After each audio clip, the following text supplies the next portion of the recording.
lot of things have been said. Why don't you give us from your side how much, if any, or how deep the contract negotiations were between the Philadelphia Phillies and Cliff Lee over the past week or two? Yeah, I'll be happy to. Really, we were in the very, very preliminary stages of, the negotiations. I wouldn't really even characterize them as negotiations, quite frankly. I think that we were kind of still in the conceptual stages and talking, about more kind of philosophy and getting an idea of kind of where both sides stood to some degree. We certainly have been aware of, the Phillies' position on length of deals, particularly for pitchers, and we were cognizant of that before we, began the discussions with, with their front office. But, it's one of the questions I specifically asked, to them when I met with them in Indianapolis last week, and that we had the opportunity to address to some degree. But, at the end of the day, we really didn't get very far in the process at all, not nearly as far as I think maybe things have been characterized in the media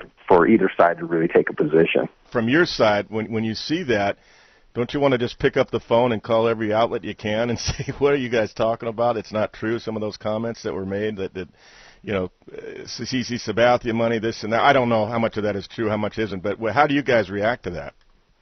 Right, Kevin, you don't pay a whole lot of attention to it necessarily, but, there's also, you want to kind of avoid a certain perception out there that might be kind of counterproductive to the process. And, kind of in defense of your client, particularly somebody like Cliff Lee, where, it's understandable why there would be speculation on what, our expectations or valuations of Cliff would be. And, you can debate that either way, but at the end of the day, for people just to assume or speculate on what our position might be, and then for it to be characterized as that in the media, and then ultimately for something like this to happen, and ultimately the end result, being that Cliff Lee winds up being traded, and then the response, particularly from the media and just people in general, we just don't want people to think that necessarily that was the case, because that wasn't the case. It wasn't, what transpired wasn't necessarily based on, from our perspective, on the way we valued Cliff or any of our conversations with the Phillies leading up to